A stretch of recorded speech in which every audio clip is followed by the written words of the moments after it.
KEMET TV, and this video I want to bring to you will basically explain to you what they are doing with the certain music that we listen to. I don't want to spoil too much. Just stay tuned, watch the whole video, tell me how you think about it, and make sure you subscribe and stay tuned. Radio every day in white-owned companies, white-owned stations with white-owned sponsors that play the role of hypersexualized, hypercriminalized male.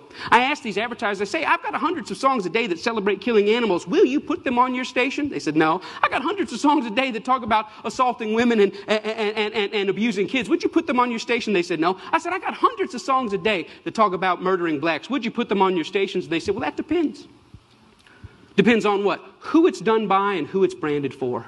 Because if we can get black folks to sing about it and we can brand it for our youngest black audiences, I think there's money to be made. I think there's American appetites to see these people that way.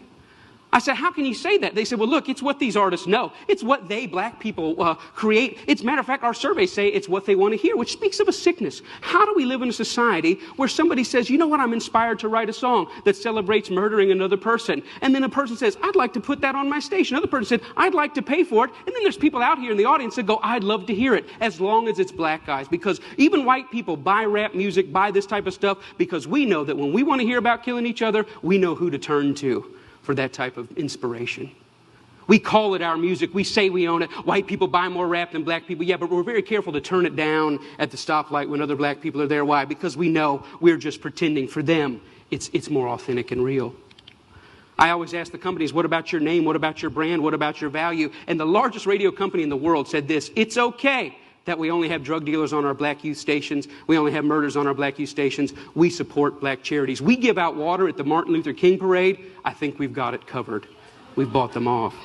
Now, people get upset, the smartest guys in the room again. You're talking about censorship. I don't believe that. I believe in free art. Make whatever you want. I believe you should make music about anti-Semitism. I believe you should make music about killing dogs. I believe in this country you should make music about bashing homosexuals and driving them behind trucks. I believe you should make music about stringing people up on trees. I believe you should make music about killing whitey. I believe you should make all that music. But I also believe that in the mainstream marketplace, people should hesitate associating their name with certain content. You know, there's certain stuff you can't buy at the store. Certain stuff you can't get on iTunes because their brand doesn't want it. But if you want to hear black people celebrating killing black people, they got thousands and thousands and thousands of those things to sell you. I don't think it's about censorship. I think it's about American cultural hypocrisy. Because here's the truth. These black entertainers, they can't sing just about anything. There's some stuff that'll get them fired. And they get dropped and they get fired and they get slapped on the wrist and they get disciplined all the time. Why? Because sometimes they step over the bounds. A very famous case is what happened with Rick Ross. Rick Ross is the Mammy Two Shoes, one of the many Mammy Two Shoes of our day. He's a black entertainer in a world carved out for him and a role carved out for him by white entertainment companies. And one day he talked about, in the middle of a song that celebrated dealing drugs and killing blacks, he made a reference to date rape. And when he made that reference to date rape, that set social media on fire. That got 100,000 petitions in 24 hours. Hey, buddy, date rape is no joke. That had white people standing outside of Reebok in New York saying, you better take this seriously. We're tired of a rape culture in America. One line in one song moved the masses. And you know what Reebok did? Did they stand by him and say, hey, we believe in freedom of speech. We believe in freedom of expression. It's just a song. Calm down. No, they fired his tail on the spot. The president came out and said, this goes against our high standards. He's gone against the values of our brand. Shame on Rick Ross. We're disappointed. He doesn't know how serious date rape is. And when I saw that, I thought, wow, how convenient. Isn't that amazing? But here's what really happened. It's not their brand. It's not their values. Rick Ross went off script.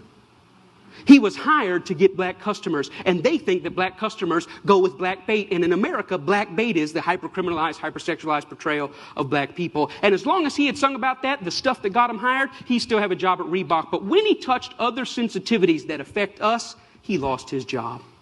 See, the truth is, it's not they that need to change. It's we that need to change.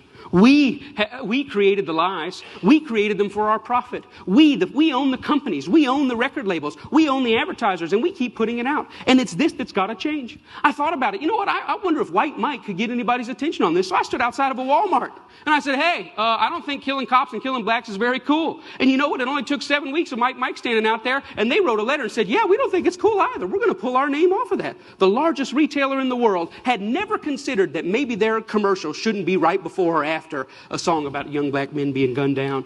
And I realized this, that black murder is normal, but it should not be. And I realized the importance at the coffee table, at every headline, every pastor's gathering, every family gathering to say, you know what, these black lives matter. It's not just another black kid. These are human beings. I'm doing my best in every way, shape, and form. Talks like this everywhere I can go to say, you know what, I was born in a world where black murder was normal. My kids were born into a world where black murder is normal, but I don't want to die in a world where black murder is normal.